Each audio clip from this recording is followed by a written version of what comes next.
dans le côté des langues minoritaires. Je vais clarifier seulement le concept de répertoire linguistique, qui est l'ensemble de toutes les variétés, les ressources linguistiques que les gens ont disponibles pour soi-même. Et si on a clair le répertoire linguistique qu'il a des degrés, low context pour la communication intrafamiliale au niveau plus bas, ce n'est pas un judice évidemment, et des high context pour les aspects plus administratifs. Donc on a des répertoires, je ne vais pas rester longtemps sur ça, le bilinguisme, c'est l'exemple de la Belgique. Il y a une langue pour les contextes hautes et basses, mais il y a deux langues, donc c'est une situation de bilinguisme.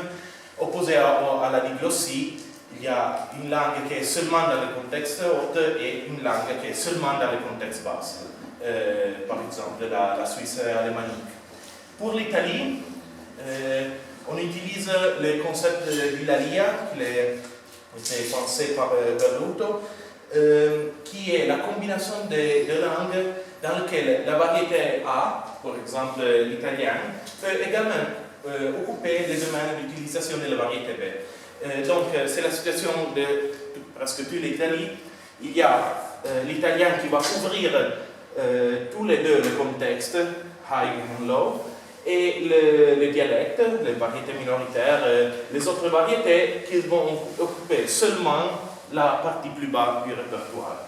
Donc si on représente la situation de l'Italie, on doit s'insérer dans cette paradigme de la Guilali.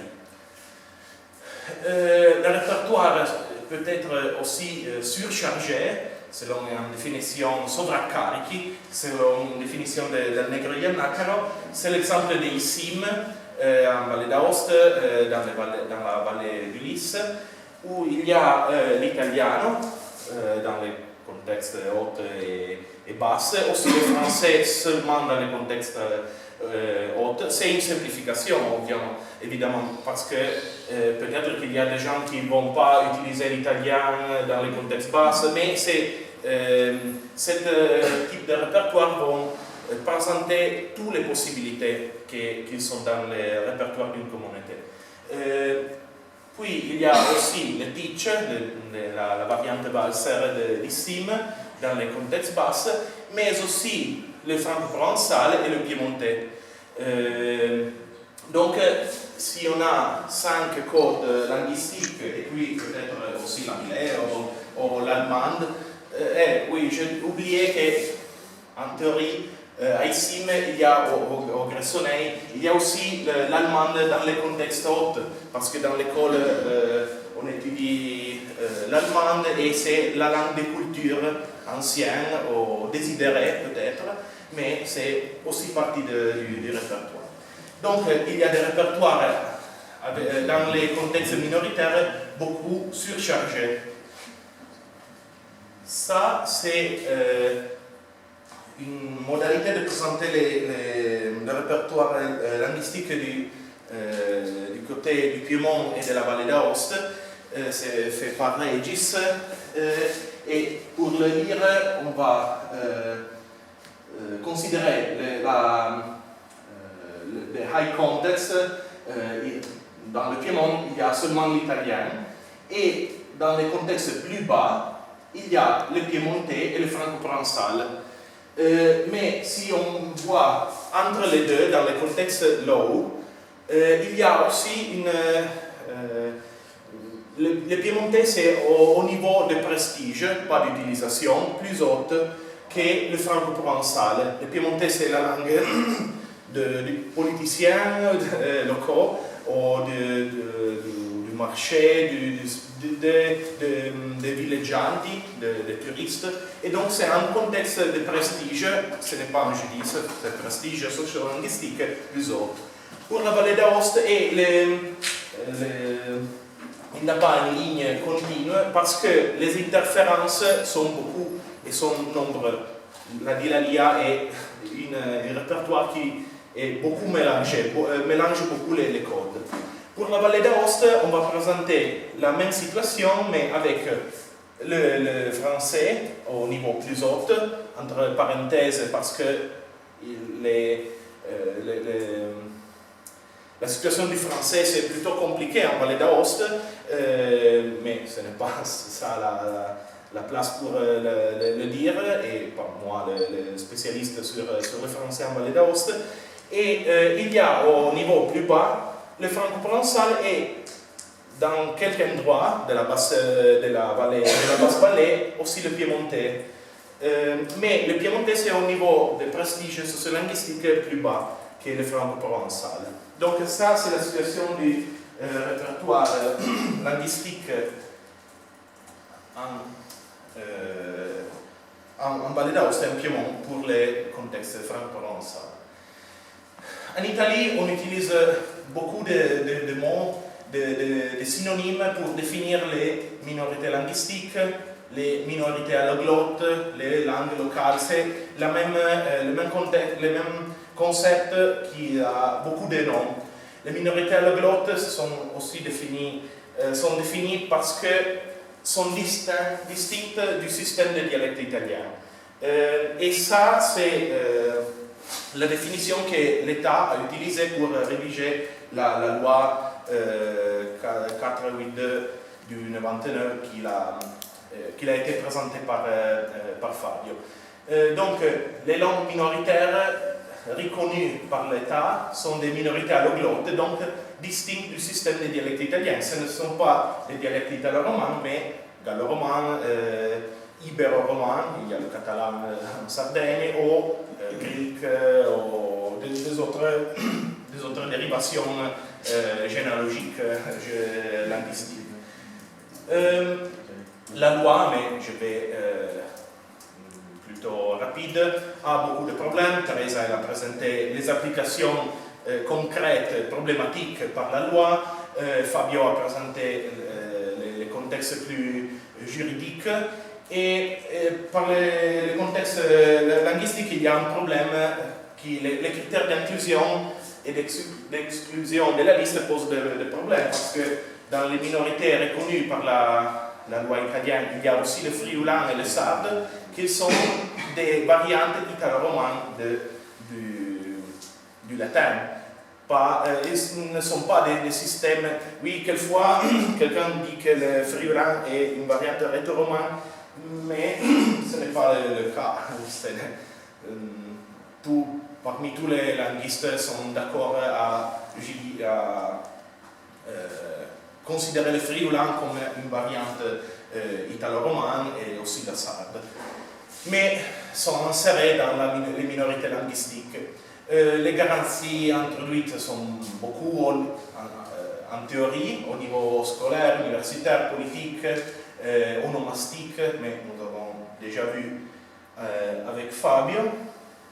Et ça, c'est une carte sur la diffusion des minorités linguistiques, qui sont dans le nord, surtout aux limites des conflits administratifs, et au sud, s'il y a la Sardaigne, et au sud sont plus des îles linguistiques.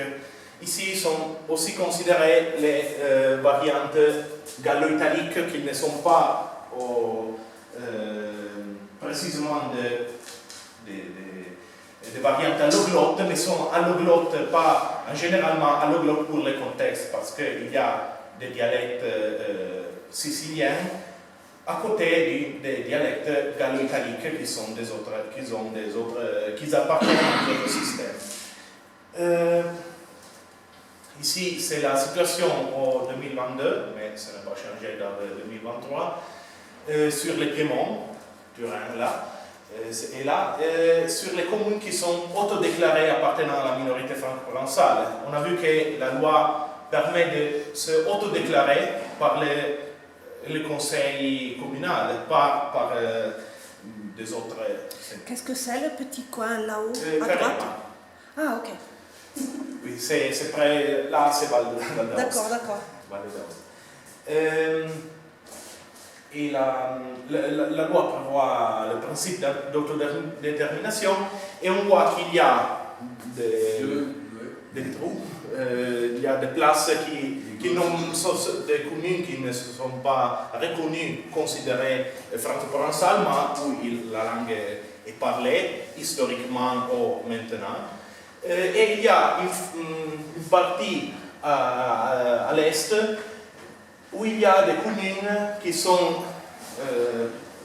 dans la plaine, ou des communes qui sont plus grandes, Avigliana, Giaveno, qui se sont reconnues pour franco-provençal, mais seulement quelques endroits où une fois il était le patois franco-provençal. Maintenant, il n'y a personne qui ne parle comme variante native. Il y a beaucoup de possibilités, mais comme variante native, il n'y a pas plus de locuteurs. Mais la loi, il permet de s'enlarger sur les côtés est.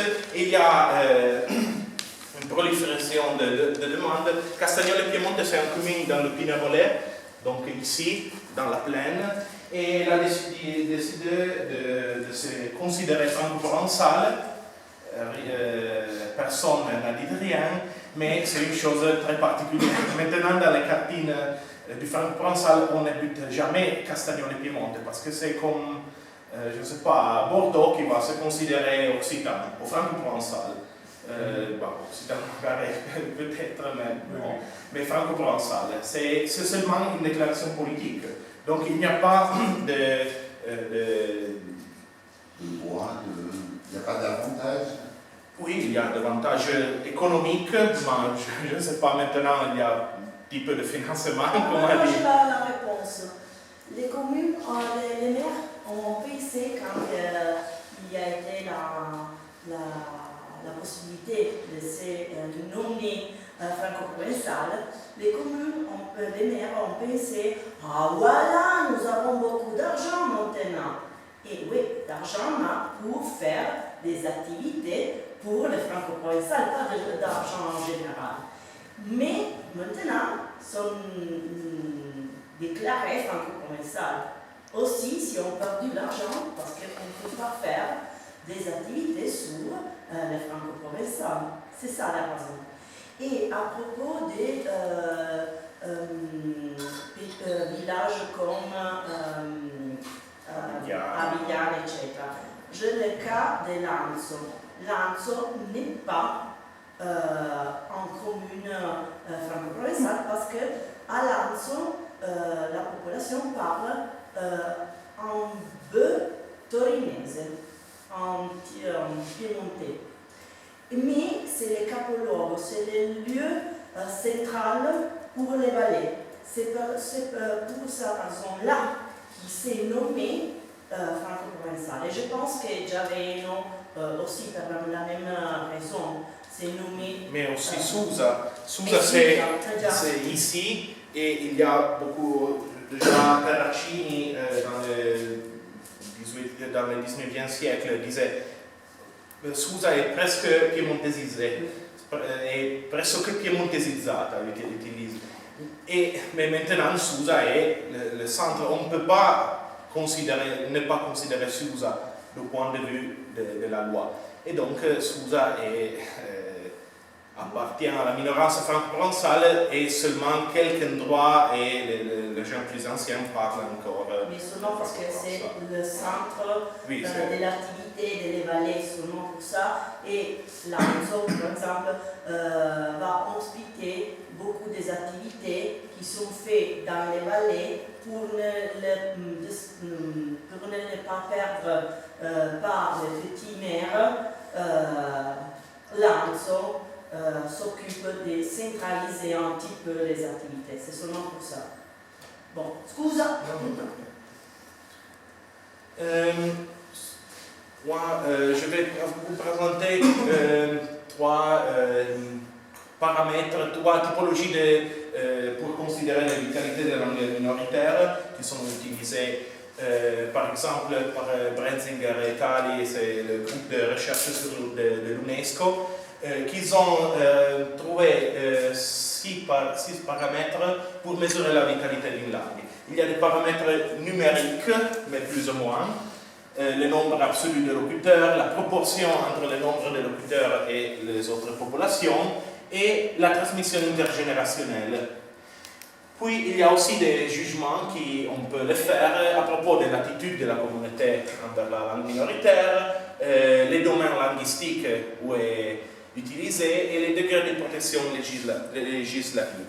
Ça, c'est un expériment fait par Berruto, Regis et des autres sociolinguistiques italiens. Ils ont donné des numéros pour voir les degrés de vitalité de quelques langues minoritaires. On voit les ladino, les franco-provençales valdostane, les franco-provençales piemontese. Ici, il y a la legenda utilisée par le groupe de l'UNESCO, extinto, critically endangered, severely endangered, safe. Et ce sont des hypothèses, quelquefois, aussi sur le numéro absolu des locuteurs. Parce que si on considère, par exemple, pour le Piémont, toute sa partie, Avigliana, Giaveno, Avigliana et Giaveno, ensemble, ils ont plus d'habitants que tous les vallées franco-provençales. Donc, si on va considérer, Avigliana, c'est une place où ils parlent franco-provençal, elle a 25 000 habitants, et les statistiques sont problématiques. Pourquoi? Si on dit le 15% des habitants parlent franco-provençal, si on considère Avigliana, le nombre va augmenter. Si on ne considère pas Avigliana, le nombre va diminuer. Donc ça, c'est une possibilité. C'est aussi utilisé, c'est les mêmes données qu'il est déjà présenté par Zulato, Castanegi, the dernier overview of the franco-provençal in America et aussi en Europe. Et ce sont des statistiques plus basses, ils donnent des résultats plus bas, mais il y a 10 ans, peut-être qu'il y a quelques points qui vont augmenter, atteggiamenti politiques sont jugés plus hautes, c'est mieux, mais quelquefois on va diminuer le degré d'engagement. Ici, il y a aussi le modèle de l'Ivan Way, qui est presque semblable aux critères de l'UNESCO, mais il considère la transmission intergénérationnelle comme plus importante. Et donc, les valeurs données pour la transmission intergénérationnelle vont multiplier par 2.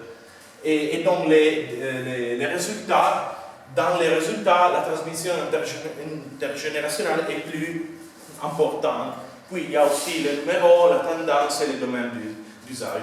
Donc, il considère seulement quelques aspects de la situation sociolinguistique.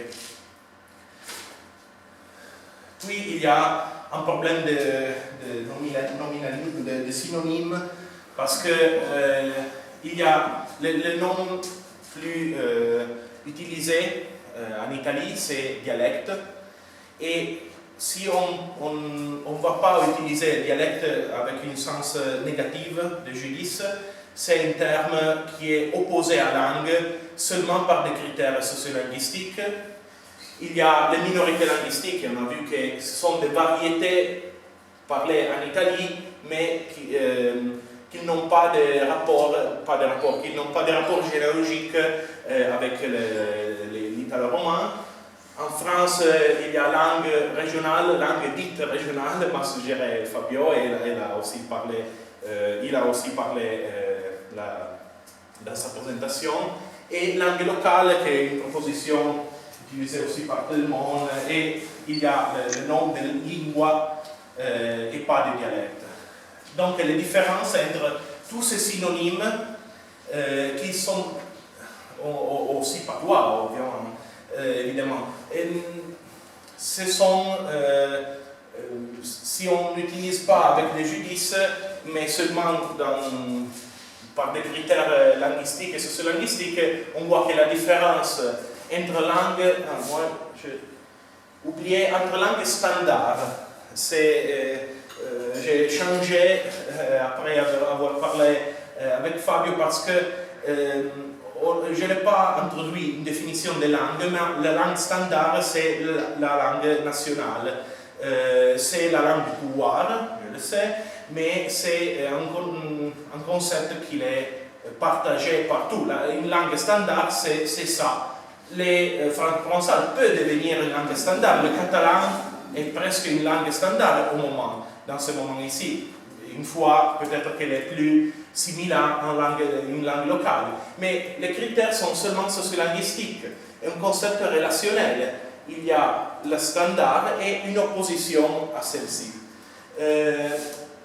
Il y a au moins de prestige social. C'est pas de prestige au niveau personnel, mais c'est le prestige de la langue et moins codé, mais ce ne sont pas des choses négatives. En Italie, si on dit que le siciliano est une lingua locale et pas une lingua standard, et beaucoup de militants sont arrabbiati,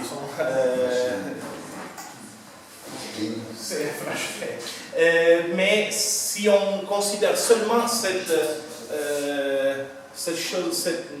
élément ici, il n'y a pas un judice de valeur, mais on ne possède généralement pas de nombreuses traditions écrites qui ont une épaisseur diachronique. C'est une définition suggérée par Fabio, mais par exemple pour la vallée d'Aoste, on a, oui, les textes, mais ce ne sont pas classiquement considérés comme littérature. On a la Cerlogne, à partir de Cerlogne, beaucoup de textes, mais ils ont une épaisseur diachronique plus limitée. Son utilisation est généralement limitée au contexte non officiel, mais structurellement, chaque langue locale est un système de communication complet. La limitation du domaine par rapport à la langue est une conséquence directe du prestige socio-culturel qui caractérise la langue standard, aussi pour des motivations politiques et de colonisation. Mais il y a des limitations dans les domaines d'usage. Les langues locales ne couvrent pas toujours certains domaines d'utilisation qui sont réservés conventionnellement aux langues standards. Bureaucratie, mais il y a des actes traduits en franco-provençal, mais dans la télévision, dans le Piémont, c'est presque absent. Christian fait quelque chose avec la Rai Valdostana, mais c'est une chose plus petite que le TG1 n'est jamais le téléjournal plus important en Italie, peut-être, et c'est toujours en italien, pas en ladino ou en greco ou en autre langue minoritaire. Je n'ai pas changé néodialectalité, pardonnez-moi, mais parce que je voudrais vous présenter rapidement quelque chose à propos de la ricollocazione sociolinguistica del dialetto. Hier, je parlais à propos du carcisme, du phénomène carsique du dialecte, et ça, c'est une autre définition de venuto di ricollocazione. Le dialecte, ce n'est plus seulement la langue de la communication quotidienne, mais il a des autres aspects. Il peut avoir une utilisation expressive et ludique, mais on va le voir rapidement parce que, par exemple, des exemples sur l'utilisation de la communication quotidienne.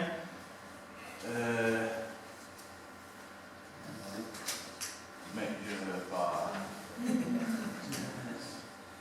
Il y a aussi.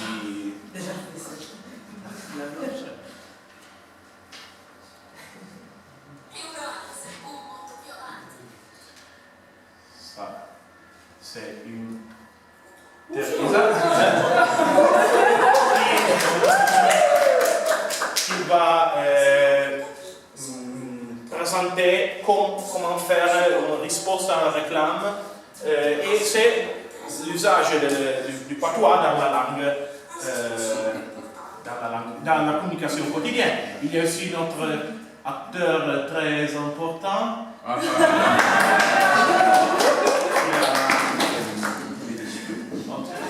Les cheveux magnifiques.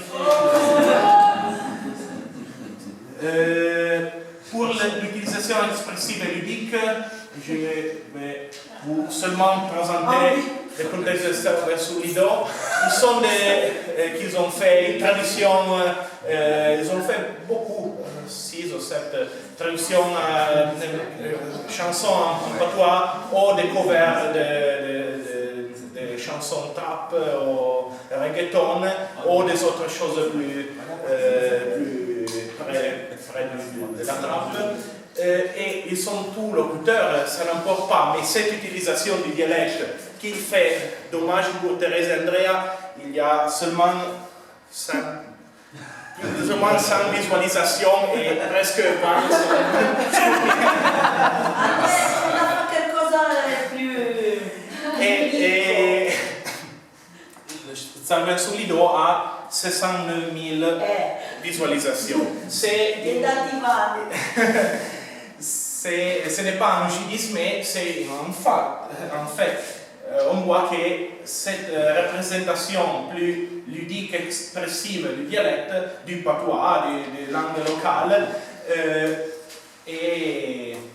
a gagné beaucoup de visualisations et de visibilité.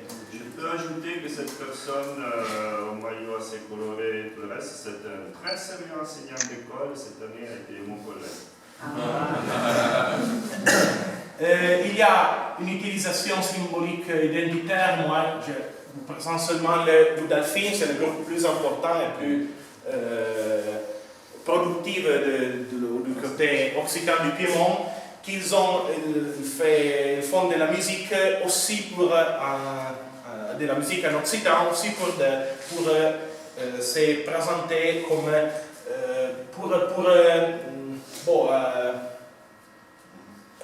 pour être lié à un milieu identitaire fort, de l'autonomie, pas d'autovie, mais d'autonomie. C'est une chanson de Luceriol, je parle des autoroutes, mais des autonomies. C'est un contexte. Les variantes minoritaires sont utilisées pour se représenter dans le côté symbolique identitaire. Et puis il y a aussi l'utilisation folklorique et muséale. Par exemple,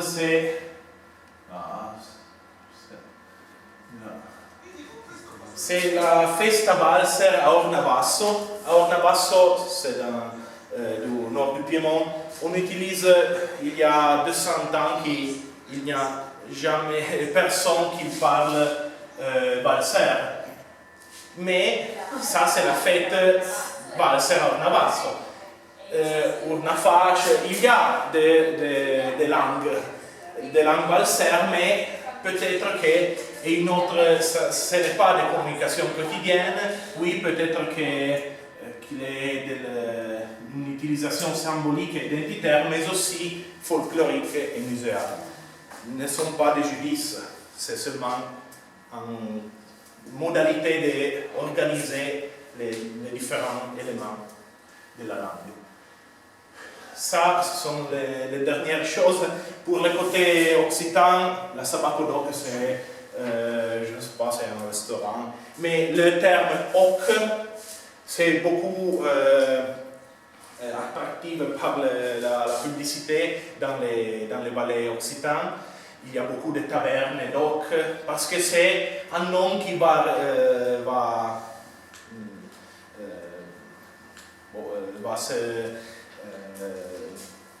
rappeler le contexte occitan, et donc c'est un marchio plus qu'un contexte de langue. Ça, seulement ça.